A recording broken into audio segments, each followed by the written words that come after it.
საინფორმაციო სააგენტო ქართლის ამბებზე გამოქვეყნებული ინფორმაციის მიხედვით გორის უნივერსიტეტის სტუდენტებმა ავტორიზაციის საბჭოს წევრებთან შეშფოთებით განაცხადეს, რომ სასწავლებელში არ არის კვების ობიექტი. გასაუბრებისას სტუდენტები გამოხატავდნენ შეშფოთებას იმის გამო, რომ უნივერსიტეტში არ არის კვების ობიექტი. სასურველია სტუდენტებს და პერსონალს გაეწიოს ასეთი მომსახურება. კითხულობთ განათლების ხარისხის ეროვნული ცენტრის ბოლო დასკვნაში, რომლის მიხედვითაც გორის უნივერსიტეტს ავტორიზაცია მიენიჭა. 2025 წლის მონაცემებით კი გორის უნივერსიტეტი სტუმრებისთვის 10,000-ობით ლარს ხარჯავს რესტორნებში. მაგალითად 2025 წლის სარესტორნო მომსახურება 27,000 სახლ-წევს.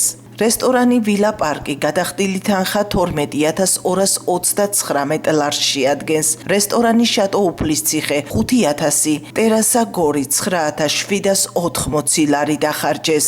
ოპოზიციური პარტიების წარმომადგენლების თქმით, იმ ფონზე, როცა უამრავ სტუდენტს სტატუსის სწავლის საფასურის გადაუხდელობის გამო შეუჩერდა, ამგვარი ხარჯები მინიმუმ არამიზნობრივია. ყველა ინსტიტუტს აღებული აქვს თავის თავზე, უпростоრად მორგებული აქვს თავის თავზე ის ფუნქცია, გართობაში რამდენი დახარჯოს, რესტორნებში რამდენი დახარჯოს, სტუმრები როგორ მიიღონ და გაისტუმრონ, ასე რომ არავის არ აინტერესებს თვით მოქალაქეები და რა თქმა უნდა ახალგაზრდები. მათ ურჩევნიათ რაც უფრო მეტი გაუნათლებელი ახალგაზრდა ეყოლებათ და ფიქრობენ რომ უფრო მეტად მართვადი იქნება ეს ახალგაზრდა თაობა და რა თქმა უნდა ისინი არ ფიქრობენ ახალგაზრდობაზე. ამიტომ მე არაფერი არ გამკურვებია. უბრალოდ ეს გასაკვირი უნდა იყოს ისეთ ქვეყანაში და ისეთ სახელმწიფოში, როდესაც თვითეულ ადამიანზე ფიქრობს სახელმწიფო. თუმცა სამწუხაროდ ჩვენ ასეთ სახელმწიფოში არ ვცხოვრობთ. ამიტომ მე არ გამკურვებია იმ ტაშფანდურში გადაყრილი ფული, რომელიც გადაყრილია და არა იმისთვის, რომ სტუდენტებისთვის მოხმარებულიყო. 1 წელზე მეტია გორის უნივერსიტეტს ზუსტად პუტინ მედვედევის მეთოდით მართავს მისი არაფორმალური მმართველი სოსიაშვილი და ის თავის უნივერსიტეტის ბიუჯეტს საკუთარი კეთილდღეობისთვის რო იყენებს, ეს ახალი არ არის, მაგრამ დღეს უკვე აღარ მალავს და თავის მეგობრებს ტაშფანდურაზე არიან გადასულები და დაყავს ასე უნივერსიტეტებში ნაცვლად იმისა, რომ ამდენი სტატუს შეჩერებული სტუდენტი ყავს.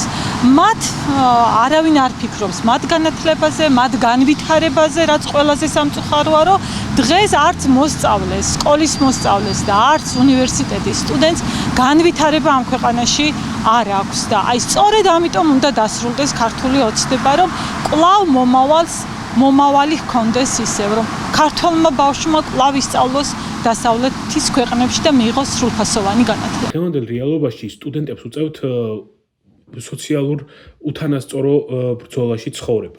ისინი ფიქრობენ საცხოვრებელზე, ისინი ფიქრობენ ასე ვთქვათ ელემენტარულ საჭიროებებზე, რათა ოდნავ მაინც შეიმსუბუქონ სტუდენტური ცხოვრება. ჩვენ ვიცით, რომ დღევანდელ რეალობაში ძალიან ბევრი სტუდენტი სწავლას წყვეტს იმიტომ, რომ ის არ არის ასე ვთქვათ ფინანსურად იმ დონეზე, რომ გააგრძელოს სწავლა. ის ვერ იხდის გადასახადებს, ის ვერ იხდის სწავლის გადასახადს, ის არ არის დაკმაყოფილებელი საცხოვრებლით და უწევთ, რომ სწავლა შეწყვიტოს. და სწორედ აი ამ ფონზე, ამ სიტუაციის ფონზე გორის უნივერსიტეტში არამიზნობრივად იხარჯება თანხები პარტიულ ჩინოვნიკებზე. ისინი მიზანმიმართულად, ასე ვთქვათ, პარტაქტივს აძლევენ იმ სტუდენტისთვის გამოყოფილ თანხას, რა თანხა სტუდენტმა უნდა მიიღოს, რომ სწავლა გააგრძელოს.